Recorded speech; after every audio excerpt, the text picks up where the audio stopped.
Shalom, salam sejahtera buat kita semuanya. Yang saya hormati Ibu Pengajar Tutorial Online pada mata kuliah Ilmu Pengetahuan Sosial, dan saya sayangi teman-teman seluruh mahasiswa Universitas Terbuka dimanapun kalian berada. Izinkan saya memperkenalkan diri saya. Perkenalkan, nama saya Emilia Sinta Marito Damanik dengan NIM 860293337. Saya mahasiswa Prodi Pendidikan Guru Sekolah Dasar dari Fakultas Keguruan dan Ilmu Pendidikan Universitas Terbuka Medan.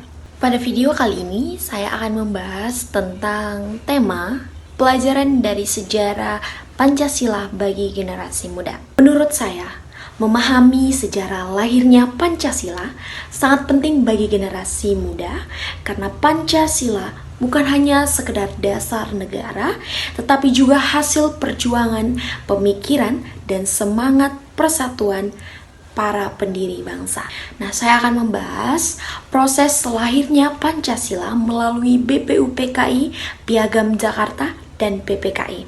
Proses lahirnya Pancasila dimulai pada sidang BPUPKI atau Badan Penyelidik Usaha-Usaha Persiapan Kemerdekaan Indonesia pada tahun 1945.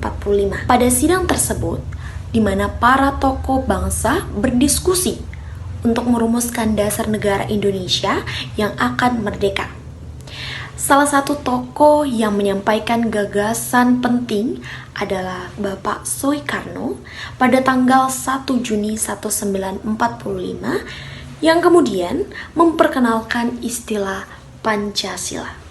Menurut pemahaman saya, sidang BPUPKI menunjukkan bahwa sejak awal bangsa Indonesia dibangun melalui musyawarah dan pemikiran yang matang, para tokoh bangsa tidak memaksakan kehendak pribadi, tetapi berusaha mencari dasar negara yang dapat diterima oleh seluruh rakyat Indonesia.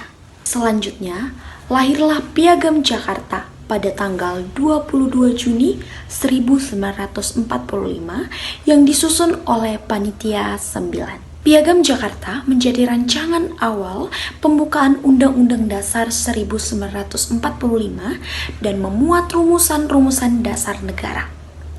Namun sebelum disahkan, terjadi perubahan pada sila pertama demi menjaga persatuan bangsa dan menghargai keberagaman masyarakat Indonesia. Menurut saya, perubahan tersebut merupakan contoh nyata dari sikap toleransi dan semangat persatuan dari para tokoh-tokoh bangsa, yang dimana mereka rela mengutamakan kepentingan nasional dibanding kepentingan golongan tertentu. Dari sini terlihat bahwa persatuan bangsa menjadi prioritas utama. Kemudian pada tanggal 18 Agustus 1945, PPKI atau Panitia Persiapan Kemerdekaan Indonesia secara resmi mengesahkan Pancasila sebagai dasar negara Indonesia dalam pembukaan Undang-Undang Dasar 1945.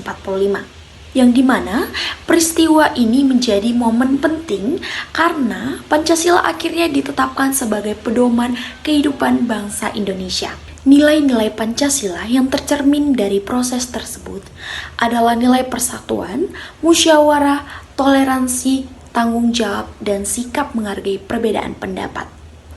Menurut saya, nilai-nilai ini sangat penting untuk diterapkan oleh generasi muda saat ini, terutama di tengah perkembangan teknologi dan media sosial yang sering memicu perpecahan dan konflik. Sebagai generasi muda atau mahasiswa-mahasiswa yang akan menjadi penerus bangsa, kita perlu belajar dari para pendiri bangsa yang mampu berdiskusi dengan dewasa meskipun mereka memiliki perbedaan pendapat atau perbedaan pandangan. Sikap kritis memang penting, tetapi harus tetap disertai rasa hormat, toleransi, dan kepedulian terhadap persatuan bangsa.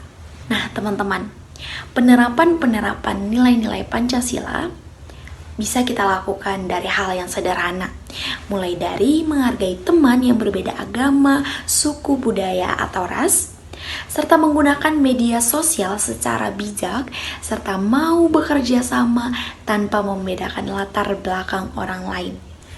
Nah, teman-teman semuanya, kesimpulan dari video penjelasan saya adalah sejarah lahirnya Pancasila mengajarkan bahwa kemerdekaan dan persatuan bangsa Indonesia diperoleh melalui musyawarah, perjuangan, dan perbedaan menghargai pendapat dan pandangan. Oleh karena itu, generasi muda memiliki tanggung jawab penuh untuk menjaga dan menerapkan nilai-nilai Pancasila agar tetap relevan di masa kini dan di masa depan. Untuk itu, teman-teman semuanya, terkhusus mahasiswa Universitas Terbuka dimanapun kalian berada, saya mengajak teman-teman sekalian untuk tetap menerapkan nilai-nilai Pancasila dalam kehidupan sehari-hari agar kita menjadi generasi muda yang memiliki etika dan attitude yang baik di generasi yang akan datang.